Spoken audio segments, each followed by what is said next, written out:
Interest ఉన్న వాళ్ళని బట్టి. సో అలా చేసినట్లయితే, అలా చేస్తే పిల్లల యొక్క డెవలప్మెంట్ బాగుంటుంది. వాళ్ళ యొక్క ఫోకస్ అనేది వాళ్ళ ఫ్యూచర్ మీద ఉంటుంది అనమాట. సో అది ఇవాళ లోపిస్తుంది. అదొక రీజన్. అట్లనే పేరెంట్స్ కూడా ఈ మధ్య చాలా దారుణం చేస్తున్నారు. ఏంటి అంటే, చిన్నపిల్లలు పుట్టినప్పటి నుంచి వాళ్ళు ప్రతిదాన్ని ఒక ఫంక్షన్, ప్రతిదానికి ఒక ఫొటోస్ తీసి ఆన్లైన్లో షేర్ చేస్తున్నారు. సో ఆన్లైన్లో షేరింగ్ అనేది ఆల్సో వెరీ వెరీ డేంజరస్. పిల్లల ఫోటోలు ఎప్పుడు పెంపకూడదు. మీకు ఒక ఇన్సిడెంట్ జరిగింది ఈ మధ్యనే. ఏంటంటే, ఒక అమ్మాయి ఇంటర్మీడియట్ చదువుతా ఉంది. అమ్మాయి ఇంటికి వచ్చింది, సడన్ గా వచ్చేసి సూసైడ్ చేసుకుని చనిపోయింది. అంతే, రియల్ గా జరిగింది ఇన్సిడెంట్ అది. తర్వాత తెలుసుకున్నారు ఏం జరిగింది ఏంటని. స్కూల్కి వెళ్ళి, కాలేజీకి వెళ్ళి అడిగారు ఏమైందని. ఏమైందంటే, ఒక రోజు ఈ అమ్మాయి మరి వీళ్ళ మదరు బర్త్డే ఫొటోస్ పంపించినట్టుంది ఆన్లైన్లో. అది వేరే వాళ్ళకి వెళ్ళిపోయింది. సో వాళ్ళు దాన్ని ఆర్టిఫిషియల్ ఇంటెలిజెన్స్ ద్వారా దాన్ని మార్ఫింగ్ చేసేసి అమ్మాయిని వేరే మనం చెప్పకూడని, చూడకూడని పోర్నోగ్రఫీ వీడియోస్ లో పెట్టేశారు. అది పక్కన ఉన్నటువంటి ఫ్రెండ్స్ చూశారు, ఓ ఈ అమ్మాయి ఇటువంటిదా అది ఇదని. కానీ అమ్మాయి వెరీ సిన్సియర్ కాదు. సో అట్లా చెప్పేసరికి ఫీల్ అయిపోయి డిప్రెషన్, ఇంటికి వచ్చి సూసైడ్ చేసుకుని చనిపోయింది. సో దాన్ని డిజిటల్ కిడ్నాపింగ్ అంటారు.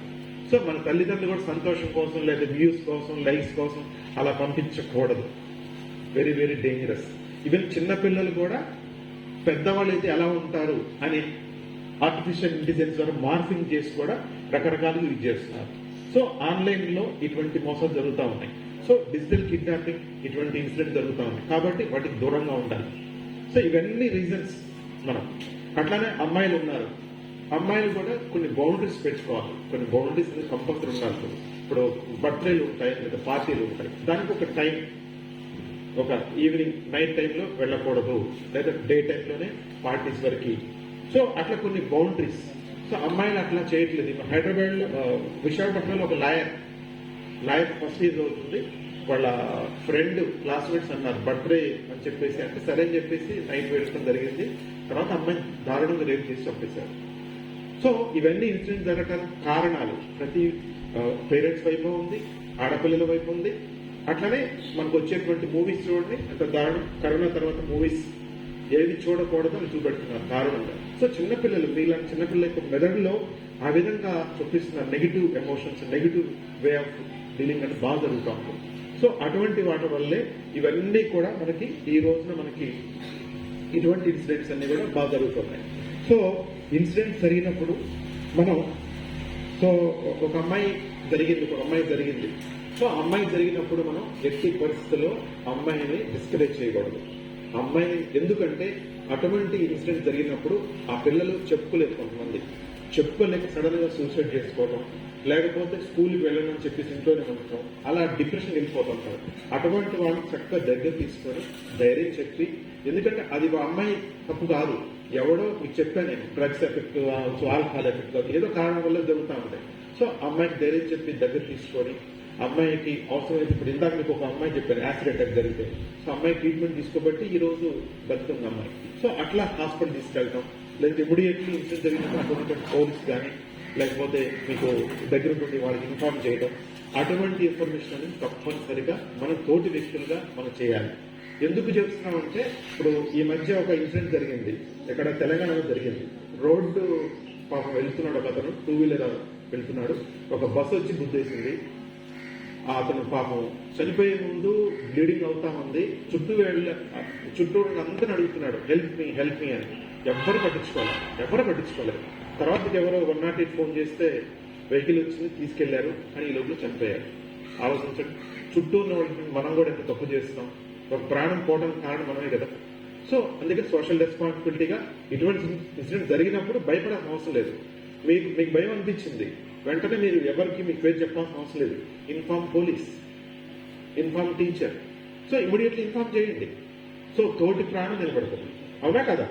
సో అట్లా ఇప్పుడు దిశ అనేటువంటి సంఘటన జరిగిందని చెప్పాను హైదరాబాద్. ఇది కరెక్ట్ 4 years బ్యాక్ జరిగింది. Night 9 o'clock veterinary doctor 2 wheeler మీద వెళ్తా ఉంది. ఆ లారీ వాళ్ళు అమ్మాయిని చూశారు, ఆ 2 వీలర్ ని దుడ్డేశారు.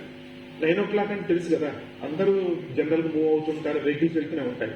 కానీ ఎవరు అమ్మాయిని పట్టించుకోలే. ఆ అమ్మాయి తర్వాత రేప్ చేసి అమ్మాయిని దారుణంగా చంపేశారు. సో చుట్టూ ఉన్నటువంటి సమాజంలో మనం కనీసం రెస్పాన్సిబుల్ గా చేస్తే వాళ్ళు ఆ రోజు ఫోన్ చేసి ఇట్లా జరుగుతుంది, ఇట్లా లారీ వాళ్ళు ఇలా చేశారని చెప్తే అమ్మాయి బతుకుండేది కదా. సో కాబట్టి మనం ఇలా ఎవరికైనా జరిగితే మనం రెస్పాన్సిబుల్ ఫీల్ కావాలి. అట్లనే ఎవరైనా అమ్మాయి, ఇప్పుడు ఇందాక చెప్పాను యాసిడ్ అటాక్ జరిగిందని, అమ్మాయి చూసారా, అమ్మాయి అలా జరిగిందని చెప్పి ఇంట్లో కూర్చోలేదు అమ్మాయి, వెంటనే పోలీస్కి ఇన్ఫార్మ్ చేసింది, పోలీసు వాళ్ళు వచ్చారు, అతను పట్టుకున్నారు, అట్లానే ట్రీట్మెంట్ తీసుకుంది. సో ట్రీట్మెంట్ తీసుకున్నందువల్ల అమ్మాయి ఇప్పుడు హ్యాపీ హెల్తీగా ఉంటుంది. సో కొన్ని మీకు కంపల్సరీ నెంబర్లు అనేవి మీకు తెలియాలి. సో ఇటువంటి ఇన్సిడెంట్ జరిగినప్పుడు ఎవరిని కాంటాక్ట్ చేయాలి ఏంటి అని తెలియాలి కదా మీకు. సో అది మీకు all India women help line ఉంటుంది 1091. సో ఇటువంటి ఇన్సిడెంట్ ఎప్పుడైనా జరిగినప్పుడు ఈ నెంబర్ ఇమీడియట్లీ మీరు చేయొచ్చు. నా పేరు బయటికి రావద్దు, రేపు పొద్దున వాడు పెద్ద రౌడీ, వాడు నన్ను ఏం చేస్తాడు అనుకున్నప్పుడు జస్ట్ కాల్ 1091. అట్లనే women's domestic help line 181. So వీటికి ఫోన్ చేసి ఇమీడియట్ రెస్పాండ్ అవుతారు. ఆ national commission for women 01126942369. So local గా ఉన్నవాళ్ళు కొంతమంది ఇటువంటి ఇన్సిడెంట్స్ కి అగేన్స్ట్ గా వాళ్ళ హెల్ప్ చేద్దామని సమాజం కోసం కొంతమంది NGOs ఉంటాయి. సో వాళ్ళకి ఫోన్ చేయాలి.